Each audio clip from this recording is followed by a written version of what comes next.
Aadab effect అండి. మనం రాసాం కదా, నల్గొండలో ఒక కీచక టీచర్ది, వాడి గురించి అప్డేట్ అనమాట ఇది. నల్గొండ డైట్ స్కూల్ సంఘటనపై విచారణ, ఘటనపై జిల్లా కలెక్టర్ సీరియస్, తక్షణ విచారణకు ఆదేశం. నిందితుడు, విచారణ అధికారి, జిల్లా విద్యాశాఖ అధికారి ఒకే సామాజిక వర్గానికి చెందిన వారు కావటం తీవ్రం చర్చ. విచారణ మొదలు కాకముందే చక్రం తిప్పుతున్న ఒక టీచర్ల సంఘం నాయకుడు. చూసారు ఇది?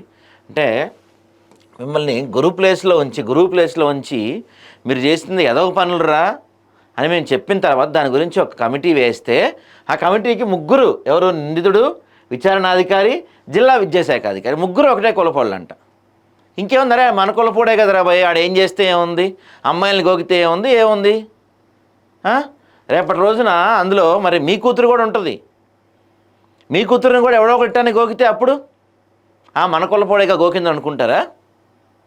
సిగ్గుండద్దా అండి? మీరు టీచర్లుగా విద్యార్థులకి మంచి పాఠాలు చెప్పాల్సిన మీరు ఇలాంటి ఎదవ పనులు చేస్తున్నందుకు మీకు కొంచెం అన్నా సిగ్గు అనిపించట్లేదా? మళ్ళీ ఇంకా కులం కార్డు ఒకటి దీంట్లో. ఒక డిఎడ్ విద్యార్థిని పట్ల ఒక ఉపాధ్యాయుడు ప్రవర్తించిన అనైతిక తీరు కేవలం వ్యక్తిగత తప్పిదం కాదు, ఇది విద్యా వ్యవస్థలో దాగి ఉన్న పితృస్వామ్య మనస్తత్వం. పాప మా అమ్మాయి ఒంటరి మహిళ అంట, బయటికి చెప్పుకోని అమ్మాయిలు ఎంతమంది ఉన్నారో మీ చేతిలో బలైన వాళ్ళు. మళ్ళీ దీనికి కులం కార్డు ఒకటి వీళ్ళకి.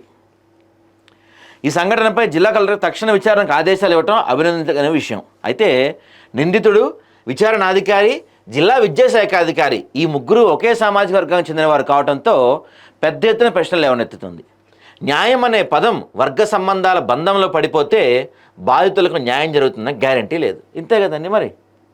ఇక్కడ చూడండి, ఇంకా విచారణ కాకముందే, స్టార్ట్ కూడా కాకముందే ఒక ఉపాధ్యాయ సంఘ నాయకుడు నిందితుడికి మద్దతు పలకటం ఆందోళనకరం. మరి ఆడికి కూడా పార్ట్నర్షిప్ ఉందేమో ఇందులో. ఎవడైతే మద్దతు పలుకుతున్నాడో ఆడికి. ఉపాధ్యాయ వృత్తి సమాజానికి వెలుగునిచ్చే స్థానంలో ఉండాలి, కానీ ఇక్కడ వెలుగుని ఆర్పేసి కీచకత్వానికి కవచం తొడుగుతున్న వాస్తవం విద్యారంగం భవిష్యత్తుపై మచ్చ వేస్తుంది. అదే సమయంలో ఈ సంఘటన వెలుగు తెచ్చిన ఆదాబ